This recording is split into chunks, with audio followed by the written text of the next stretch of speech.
are actively doing the follow-up, but the both sides. For instance, we are pursuing establishment of a special economic zone dedicated for Turkiye entrepreneurs at Karachi. The Istanbul-Tehran-Islamabad train is being revived. Our delegations are meeting in coming weeks to finalize the roadmap for its revival.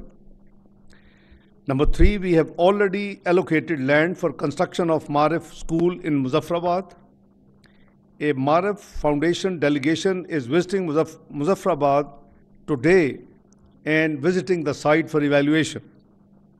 Number 4, Turkish companies are being considered for undertaking Jinnah Medical Complex and Danish University mega project in Pakistan.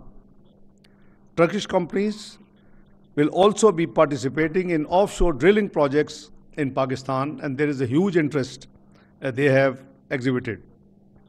Number 6, Turkish companies will also be participating in the privatization of DISCOs, the distribution companies in the power sector. 7, we are actively engaged in different activities, including capacity building in counter-terrorism. Number 8, we are actively following up on benefiting from Turkish experience and expertise in shipbreaking, water storage, and efficient use of municipal and agricultural water. I'm happy to share that it has also been agreed to revive the long dormant Joint Ministerial Commission after 11 years. Our Minister for Commerce, Mr. Jam Kamal, and our brother Excellency Ishaq Dar, Minister of Defense, will be co-chairing the Joint Ministerial Commission meeting in coming weeks. All this work will lay solid foundation for the 8th High-Level Strategic Cooperation Council, which will be held next year in Turkiye and co-chaired by the Honorable President of Turkiye and the Prime Minister of Pakistan. Finally, I wish to reiterate that Pakistan considers Turkiye a trusted friend and a reliable brother, a nation that has always stood by us. History is full of examples of this brotherhood, and latest being during the Indo-Pakistan conflict. This is a unique relationship which simply cannot be explained in words. You have to be a Turk or a Pakistani to truly understand the mutual affection, respect, and trust that we have for each other.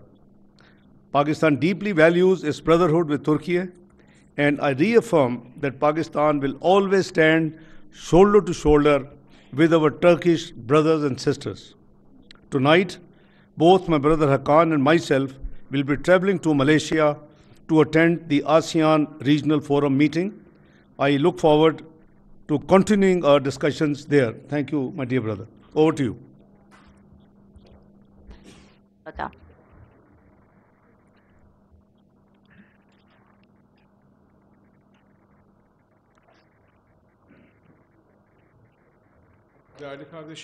My distinguished brother, thank you very much for these remarks.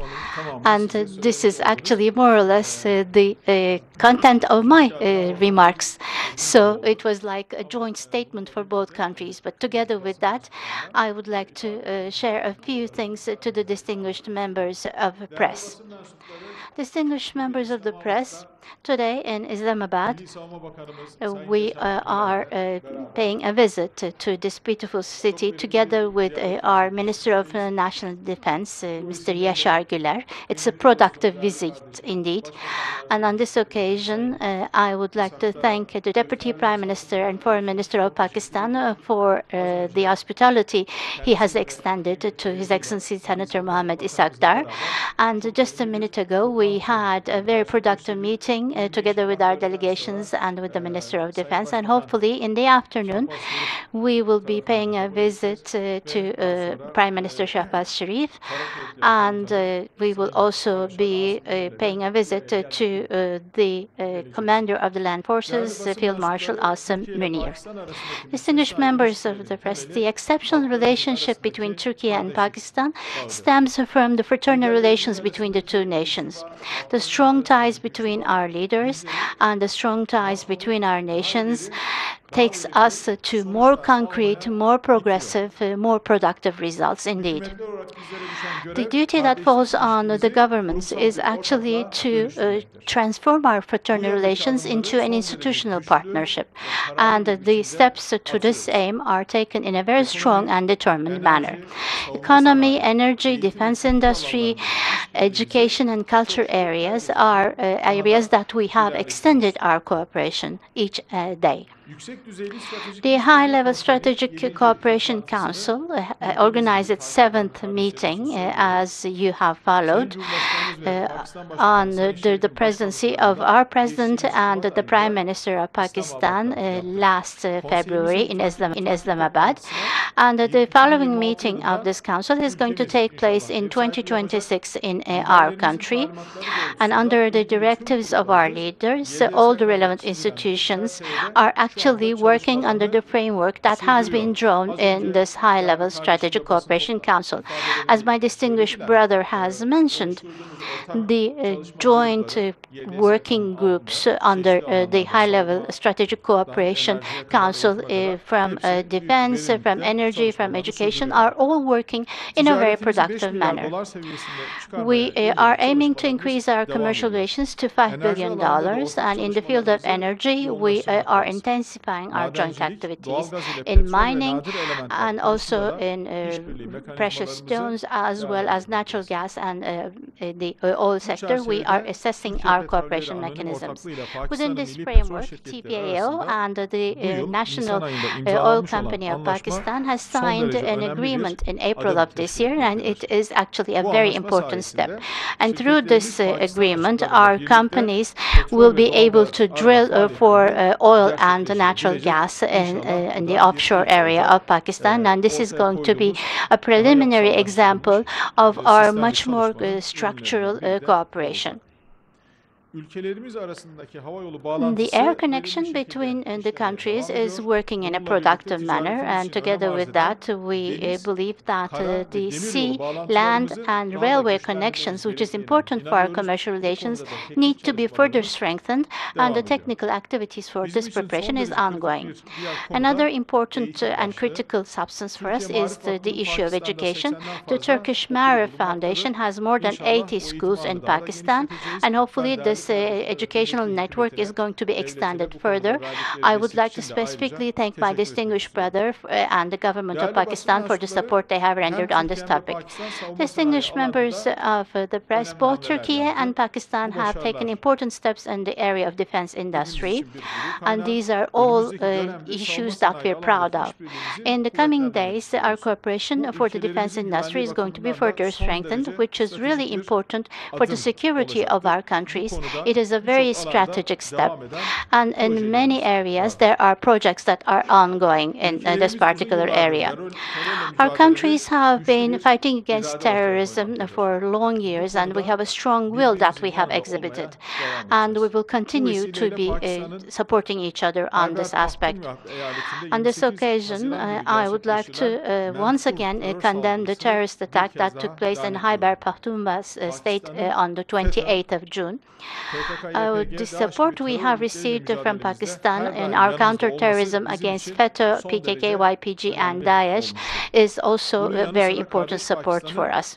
Plus, the stance of brotherly Pakistan on the Northern Republic of Turkish Cyprus is very important for us, and we are grateful for the support they have rendered on this. In the coming days, I do hope that the relations between Pakistan and the TRNC will be developed further. Distinguished members of the press, the crisis that is exhibited and lived in the region is once again showing us that our solidarity and collaboration is really important. There are important steps that are needed to be taken for peace and stability in our country, and we do sincerely believe that we need to work closely with Pakistan. And of course, the trilateral consultation mechanism between Turkey, Pakistan, and Azerbaijan is an important platform platform for giving priority to diplomacy and to dialogue in our region. As our President has always mentioned, there is no winner in war and no loser in peace. This is the understanding that we have in Southern Asia. In April-May, there has been tension experienced between Pakistan and India, which we closely followed, and all the international society has seen the wisdom-oriented and calm attitude of Pakistan. This tension has been an important indicator that when two nuclear powers come face to face, that this is going to have very severe results. We have actually seen the ceasefire as an important decision, and in order to eliminate similar tensions, we believe that there has to be meaningful and efficient dialogue between the parties. As Turkey, we're always ready to support this so that there will be peace and there will not be any clashes. Distinguished members of the press, the attacks of Israel, which totally violates international law, has actually been condemned at the highest level by both parties. Israel attacks and aggressions are not just a risk for our region, but for the whole world. At this current status quo, we do hope that the ceasefire will be permanent. Unfortunately, the attacks have actually shaken the trust felt towards the international regime on the prevention of nuclear expansions, and we have actually conveyed our messages to the parties for the restart of the nuclear negotiations. We're in constant contact with Pakistan, and both countries are contacting both parties of the conflict. Turkey believes that there has to be peaceful resolutions through negotiations, and we will continue to have a constructive contribution to this.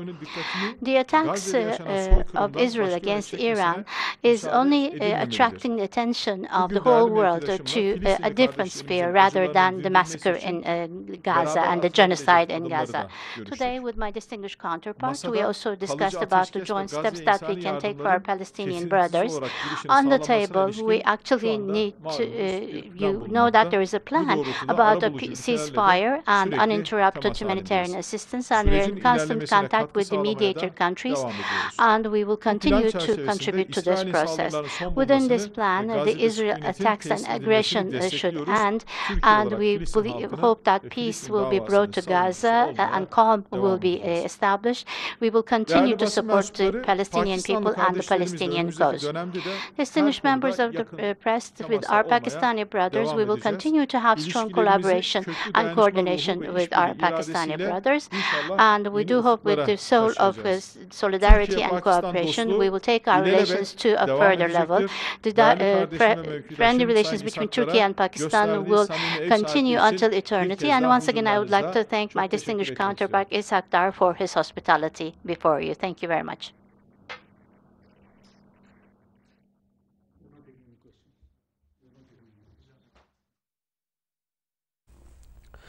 नायब वज़ीर-ए-आज़म इसहाक़ डार और तुर्की के वज़ीर ख़ारजा की मुश्तरका press conference. तुर्की और पाकिस्तान के दरमियान मजबूत और बरादराना ताल्लुक़ात हैं। इस मौके पर इसहाक़ डार का ये कहना था। पाकिस्तान और तुर्की कई आलमी मामलात में यकसा मौक़िफ़ रखते हैं, इसहाक़ डार का ये कहना था।